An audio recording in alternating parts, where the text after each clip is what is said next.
When the world burns, breaks, and abandons your plans, what truly keeps a person alive? It is not the pack full of shiny gear, the latest tactical tools, or the high-priced gadgets neatly displayed on a table.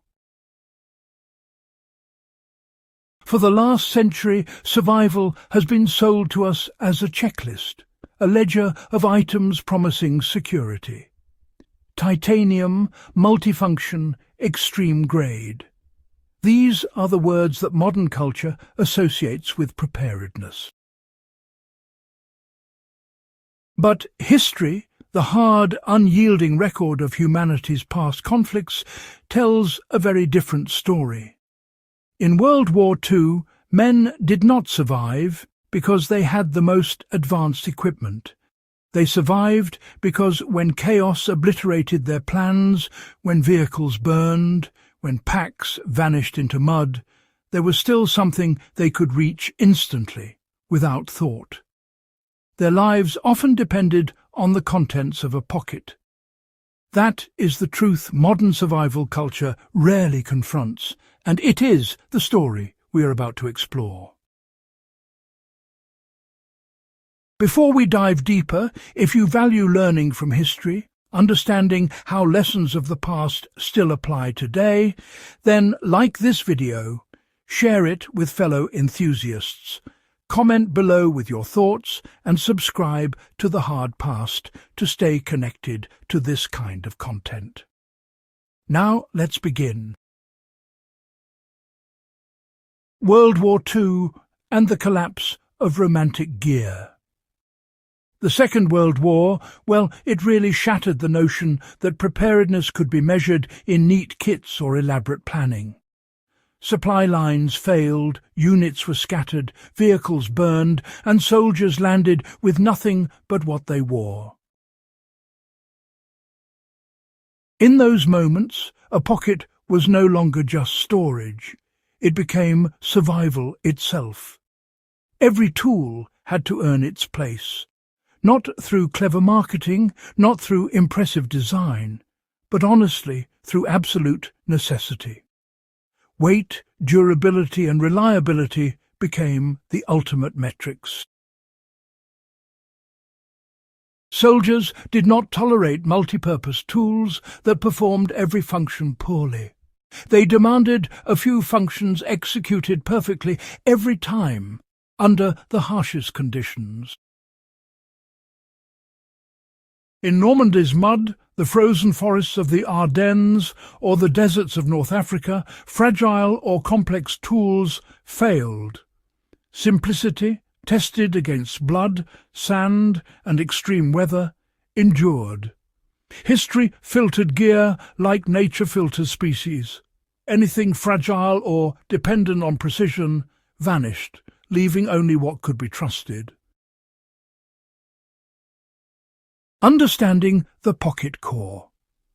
The principle behind this endurance is known today as the pocket core. It is not a kit, not a collection, and certainly not a display.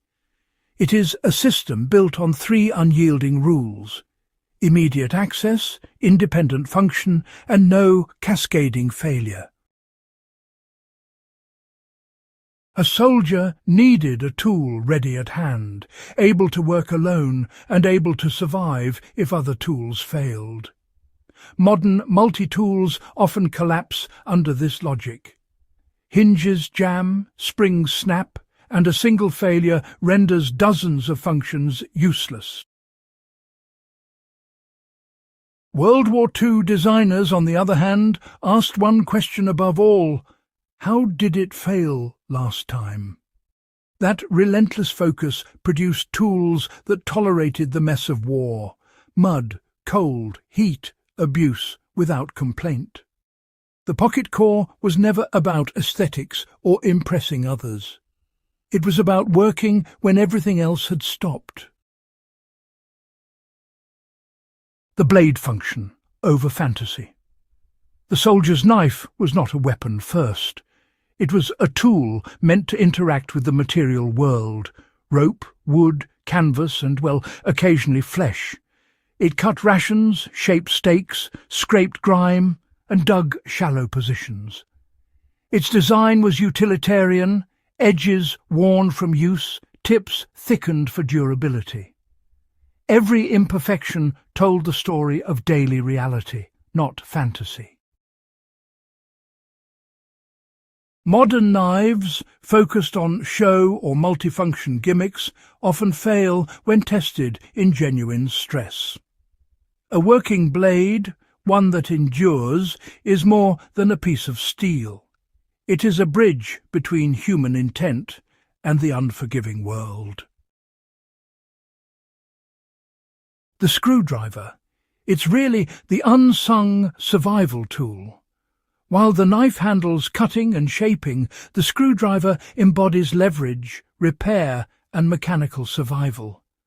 Adjusting rifles, opening crates, coaxing vehicles, bending wires.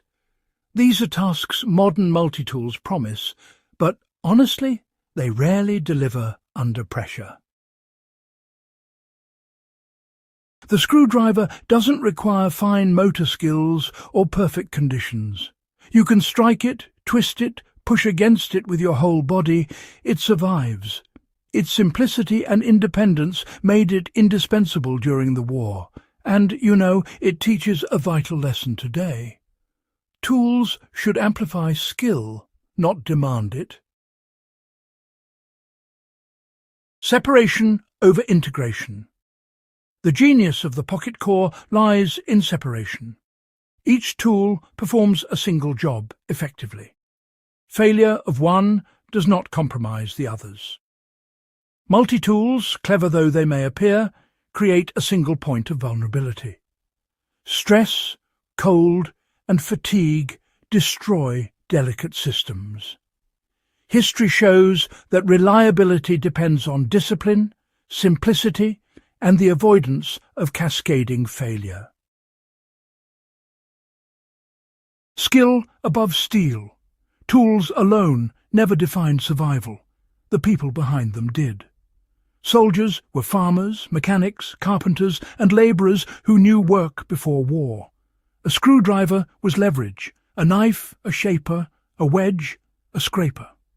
One tool became many solutions, because the mind understood materials, forces, and adaptation. Modern culture often favours replacement over competence, accumulation over skill. World War II demanded the opposite. Scarcity bred mastery, and mastery ensured survival. Applying the pocket core today. This lesson is not antique nostalgia. To apply it today, start by stripping your everyday carry to essentials that endure. A robust locking knife, a solid flathead screwdriver, and optionally real pliers are enough to solve most unforeseen problems. Avoid accessories designed for display or convenience at the expense of durability. But tools alone are insufficient. You really need to practice with them. Learn to repair, to improvise, and to understand their limits. Knowledge, familiarity, and skill, well, they convert a simple pocket core into a force multiplier. Finally, the pocket core is a mental framework as much as a physical one. Preparedness is not measured by quantity, but by quality, by understanding what truly matters under duress. One tool in competent hands can achieve what 10 tools in unpracticed hands cannot. Auditing your pockets is also, an audit of your judgment. Will these tools function under real stress? Can you trust them when your body fails? This honesty is truly the essence of survival. In the end, pockets still decide survival. History teaches us that survival is never about accumulation, novelty, or appearance.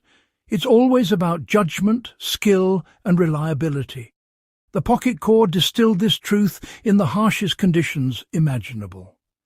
Fewer tools, chosen wisely and mastered deeply, offer more than any elaborate collection.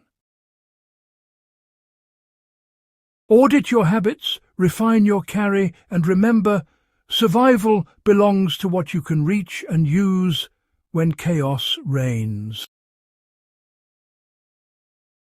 If you found this lesson valuable, like this video, comment your thoughts below, share it with fellow history enthusiasts, and subscribe to The Hard Past for more content that reveals how the past still shapes our understanding today.